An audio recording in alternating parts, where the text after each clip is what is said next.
आप अपना परिचय मेरे दर्शकों को दिए। मैं राजेंद्र पांडे और बिल्लू पांडे लखनऊ महानगर अध्यक्ष हूँ समाजवादी पार्टी से लोहियावानी का। और जिस वीडियो की आप बात कर रहे हैं वो तथाकथित मेरा ही है। आखिर ये पूरा मामला क्या है? ये मामला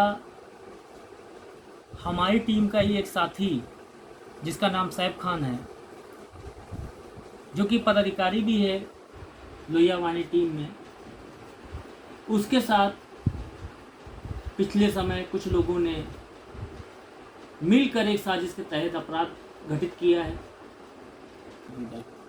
उससे संबंधित आज तक अपराधियों के खिलाफ कोई भी कार्रवाई नहीं की गई है।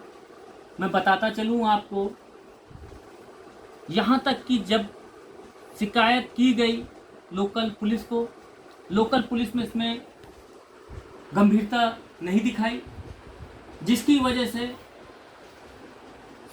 हमारी टीम के साथी को कोर्ट की शरण में जाना पड़ा। उनके आदेशानुसार लोकल थाने में मुकदमा दर्ज किया गया अपराधियों के खिलाफ। बावजूद चूंकि आरोपी के परिवार के सदस्य हिटलर शाही तरह के लोग हैं, आपका कहना है कि पुलिस कोई आपकी मदद नहीं कर रही है? नहीं, किसी प्रकार की पुलिस द्वारा कोई मदद नहीं की जा रही है। आप सोचिए कि इतनी गंभीर धाराओं मामला दर्ज है, उसके बावजूद भी अभी तक 16 अप्रैल का मामला दर्ज है और आज 26 तारीख होने को 26 अप्रैल हो गया है। आप उसके अंतराल में जोड़ लीजिए, 10 दिन से ज़्यादा क्या ऊपर का मामला हो गया, अभी तक दोषियों की गिरफ्तारी नहीं की गई। तो आपने सवाल उनसे करे? आपने पूछा? मैंने कई बार लोकल चौकी दुबग्गा में जाकर इस केस के विवेचक श्री फिरोज आलम जी से बातचीत की। मैंने एसएचओ काकोरी उनसे बातचीत किया। सभी ने सिर्फ आश्वासन के अलावा कुछ नहीं दिया और वर्तमान में अभी तक न दोषियों की गिरफ्तारी हुई, जो आरोपी खुलेआम बेखौफ घूम रहे हैं, और कहीं ना कहीं पुलिस का इसमें संरक्षण प्राप्त है, इसमें कोई दो राय नहीं। आप क्या चाहते हैं? देखिए, मैं चाहता हूं कि जो भी आरोपी हैं उनकी तत्काल गिरफ्तारी की जाए और जो भी कानूनी प्रक्रिया है। ऐसा तो नहीं आप विपक्ष में इसलिए कह रहे हो? देखिए, मैं जो बातचीत, अगर मैंने फेसबुक लाइव में अगर कोई वीडियो अपना डाला है तो बिना साक्ष्य में कोई काम नहीं करता, क्योंकि सरकार पे विपक्ष तो हमला करता है। ऐसे भी नहीं, विपक्ष देखिए इतनी बड़ी बात मैं अगर बोल रहा हूँ तो मैं बिना साक्ष्यों के आधार पर नहीं बोल रहा हूँ। मेरे पास साक्ष्य से संबंधित आपको मैं दिखाना चाहूँगा, अगर आप रोशनी डालें उस पर। ये देखिए, मेरे पास में कुछ दस्तावेज हैं, इस साक्ष्य के रूप में आप देख सकते हैं। ये मैं दिखाना चाहता हूँ, आप दिखाना चाहेंगे? बिल्कुल, ये आप देखिए, ये एफआईआर है जो कि 328, 388, 387, 323 में।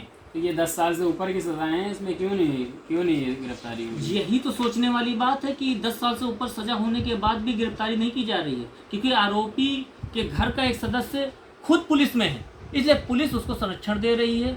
और कहीं ना कहीं कुछ ऐसे वो भी आरोपी हैं जिनको आपको मैं वीडियो में दे देता हूँ, वीडियो दिखा देता हूँ, जो खुलेआम असलाहों का प्रदर्शन करते हैं, जो खुलेआम अपराध कर रहे हैं।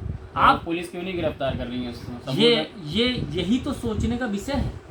मैंने अगर वीडियो डाला, अगर आपने पूरा वीडियो देखा होगा तो आपने सुना होगा वीडियो, तो उसमें मैं साफ साफ यही बोल रहा हूँ। मैं सारे वीडियो के साथ, सारे साक्ष्यों के साथ उनको दिखा रहा हूँ, लेकिन कार्रवाई तो नहीं की। पुलिस कार्रवाई क्यों नहीं कर रही? इसकी वजह देखिए, इसकी वजह मैं बार बार आपको बता रहा हूँ कि कहीं ना कहीं जो पुलिस, उनके घर का एक सदस्य पुलिस में है, जिसकी वजह से उन पर कोई कार्रवाई नहीं की जा रही है। और पुलिस का कहीं ना कहीं संरक्षण स्वयं प्राप्त है उनको, लोकल पुलिस का, उसकी वजह से भी नहीं किया जा रहा। अगर आप थोड़ा सा, मैं रोशनी डालना चाहूँगा, एक बार देखिए, आप खुद समझ जाएंगे।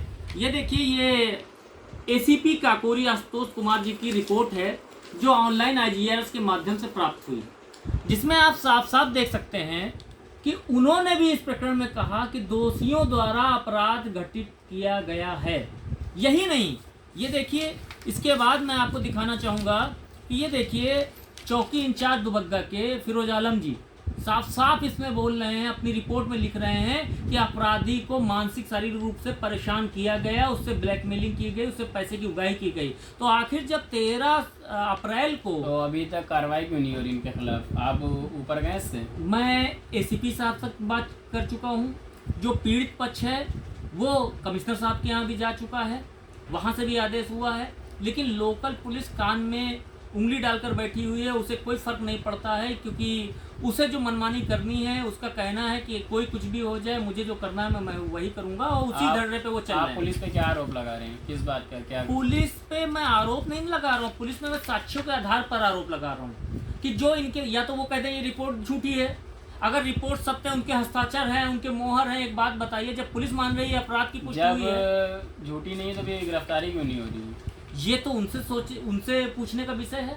आप पहले तो ये तय करें कि आपने पुलिस की तरफ से हमसे बातचीत की है या आपने वाकई में इस केस के बारे में संज्ञान? मैंने अपनी तरफ से बात करी है। नहीं तो आपकी बातचीत, आप पुलिस ने क्यों नहीं की कार्रवाई, यही तो मैं जानना चाहता हूँ। मैं भी पुलिस से यही जानना चाहता हूँ। जो मुझे तो 2 या 3 दिन हुए वीडियो भी मिले, तब मैं आपके पास आया हूँ। इसीलिए तो मैं कह रहा हूँ, मैं आपको सारे साक्ष्य दे देता हूँ। आप इसके बारे में जो भी लोकल थाना है, आप वहाँ पता कर लीजिए, आप अपने सूत्रों से पता कर लीजिए कि किस तरीके से इसमें कार्रवाई हुई है और क्या अब तक 10 दिन से ज़्यादा का हो चुका है। आरोपी लोग लगातार पीड़ित को परेशान कर रहे हैं, धमकी दे रहे हैं, जिसकी सूचना दी जा रही है, लेकिन अभी तक आरोपी के ऊपर कोई भी कार्रवाई नहीं गई। यहाँ तक कि अभी तक पीड़ित पक्ष का बयान तक नहीं दर्ज किया गया। इससे दुर्भाग्यपूर्ण और क्या होगा? आप क्या चाहते हैं?